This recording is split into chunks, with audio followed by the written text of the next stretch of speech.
Rabotai, we're going to B'ezrat Hashem, we're going to come into the month of Nisan on Rosh Chodesh. Before we start learning the Halachot of Pesach, we're going to start learning the Halachot of Rosh Chodesh.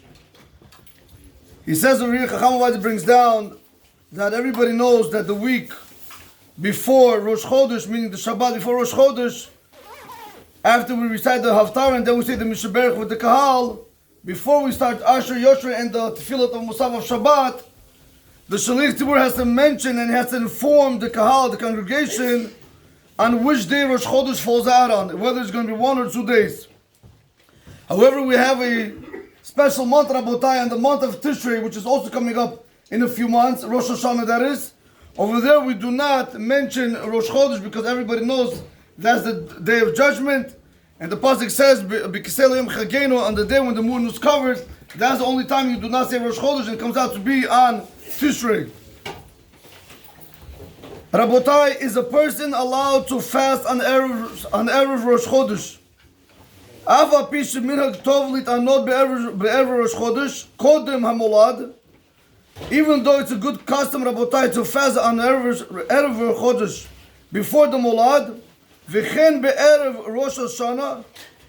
Also, it's good to fast on Erev Rosh Hashanah.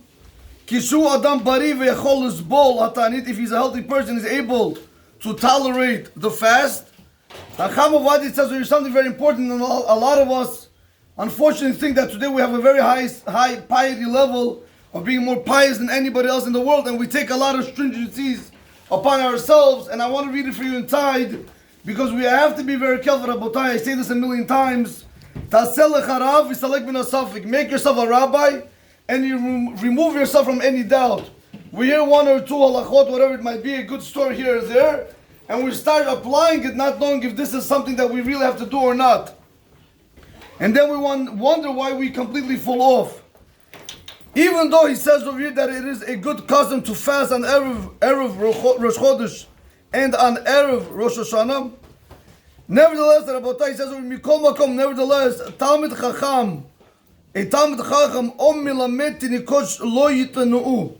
A Talmid Chacham or a teacher that teaches children in yeshiva, they're not allowed to fast on Erev Rosh Chodesh and also on Erev Rosh Hashanah. Do not be stringent on somebody else's account. Why? Because we do not want you to minimize in the Avodat Hashem, meaning you're going to minimize learning Torah for that day, which is at Tanit Esther. Even over there to do 4 hours versus doing every day 8 to 10 hours a day was also hard, Rabotai. When a person has to fast, an obligatory fast, then we see how hard it is. We can't daven normally. Our stomachs are growling, our heads are hurting. We cannot serve Hashem easily, Rabotai. So to not come and make all these things to take upon ourselves to fast, and because of that there's going to come out a loss on the other end.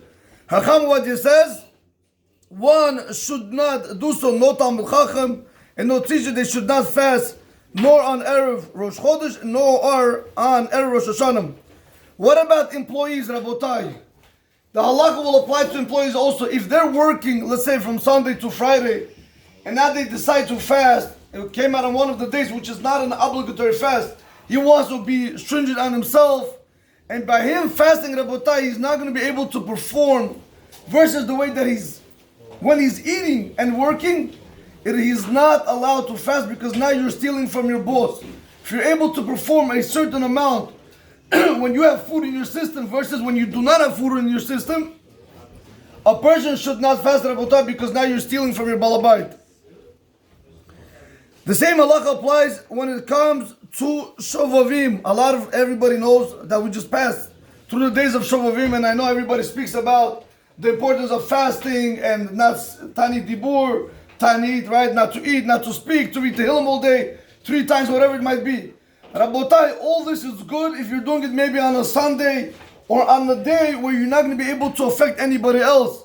But to start doing it on the Thursday when you have to go to work, or maybe you might have to help your wife, and now you're taking away from your wife, you're not speaking, you're not eating, you're getting angry. Rabotai, you have to always ask your rabbi, is it kadai for you to do it or not? So a lot of people feel, Rabotai, Rabbeinu Mutafish Shlita says from Israel, a lot of people feel that they come, they do Tanit Dibur, they fast, they read Tehillim 3 times, they did their tikkun. Understand me correctly, I'm not saying that this is wrong. But Rav Ben Mitzvah Shlita says, before you want to read the book 3 times to Tehillim, if you're able to, Baruch Hashem, take that day off, and there's going to be no interruption, your wife is happy, everybody's happy, your boss is happy, you're not minimizing from anybody else, take a book of halachot and start learning halachot, what's wrong or what's right. I'll give you an example. A person doesn't know that it's wrong to curse, correct? He doesn't know that it's wrong to touch women. He doesn't know that you're not allowed to be not in kosher parties. He doesn't know that you're not allowed to go out on the beach, correct? So he comes, he does the tikkunim all day, right? He comes, he fasts, he tadi. But then what happens, Rabotai? He continues the shtuyot. Come learn what's mutar, what's asur. B'ezrat Hashem, when you're ready, perfect yourself, when you come to the level where you learn halachot, cold, when you know it and now you're working on yourself, then come to your tikkunim.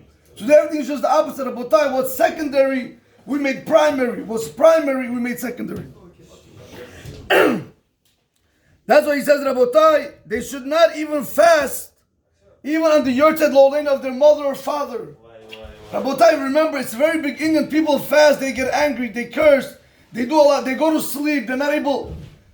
Everything has to be done proportionally. If you know yourself that you're able to fast and you're that type of person without any problem, you're going to be working, you're going to be learning the same 10, 12 hours that you put in every single day, be my guest, fast as much as you want. Right? A person decides to fast, his wife tells him, babe, I need you to pick up the kid. I can't, I'm feeling sick right now. So what do you want me to do? How am I supposed to pick them up? I'm like, no, you take off. Rabotai, there's a whole problem of cause and effect all the time.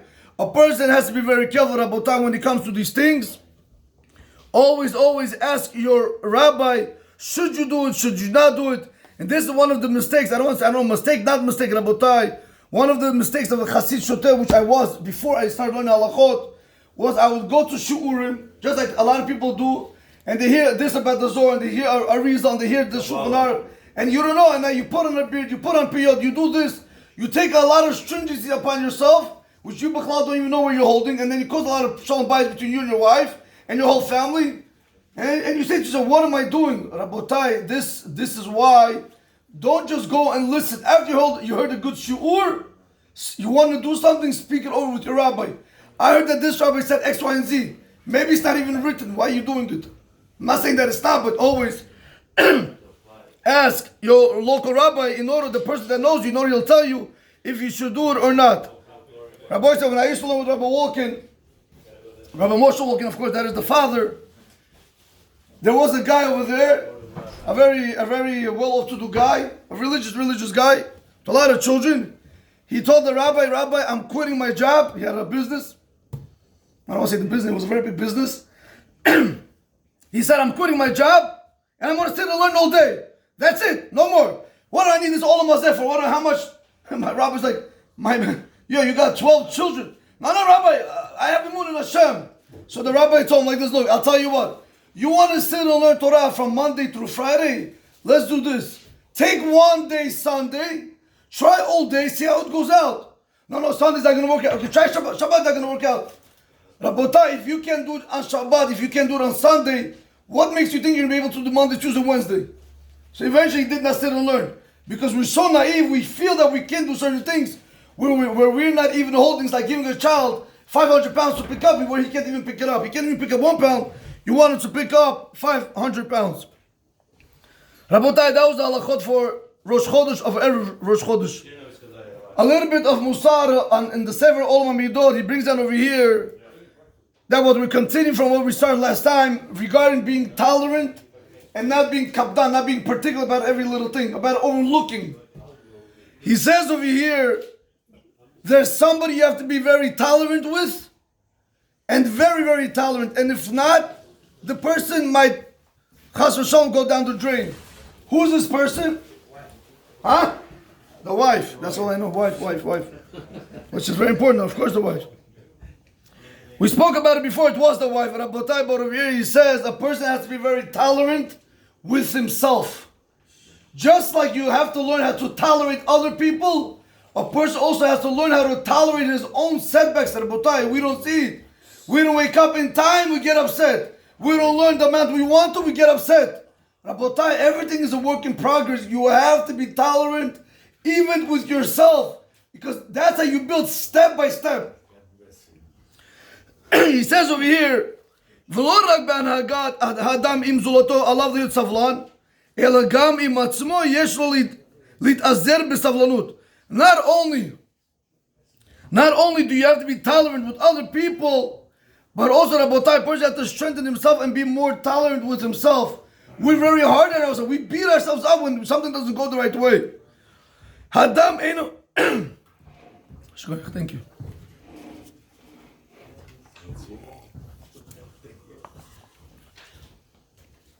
האדם אינו נהפך בלילה אחד לאדם השלם אלא עולה לעד לעד ממדרגה למדרגה.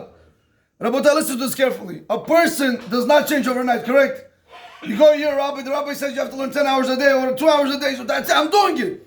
He sits down 5 minutes and he's falling asleep on the Gemara. He doesn't know what's going on. He feels like garbage. He thinks it's supposed to happen overnight. Rabotai, it doesn't happen overnight. On the contrary, it takes step by step from level to level. And this is why you'll see why we never succeed. People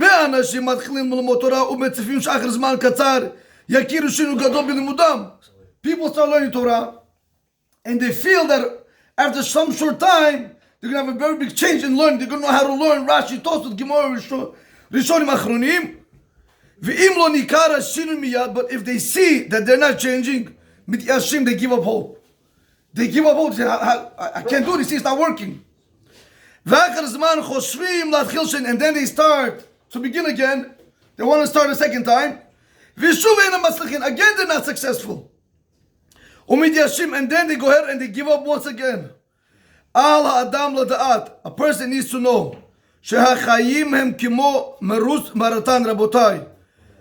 a person's life is like a marathon where a person runs. You will never end up from one point A to point B, from the start line to the finish line, by jumping one step.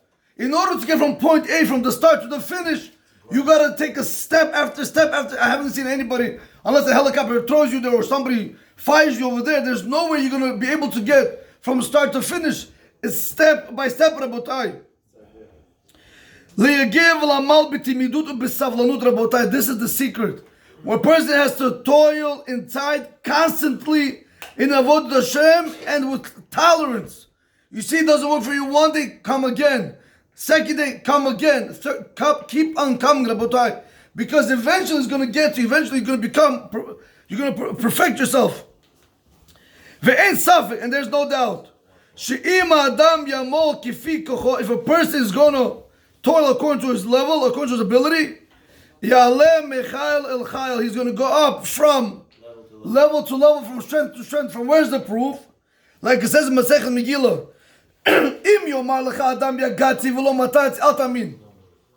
if a person tells you, I toiled, but I did not find the answer, in Torah, do not believe him. If he says, I did not toil, but I found, also do not believe him, because he's lying. But if he says, I toiled and I found, believe him, because eventually, when a person toils, eventually he will find.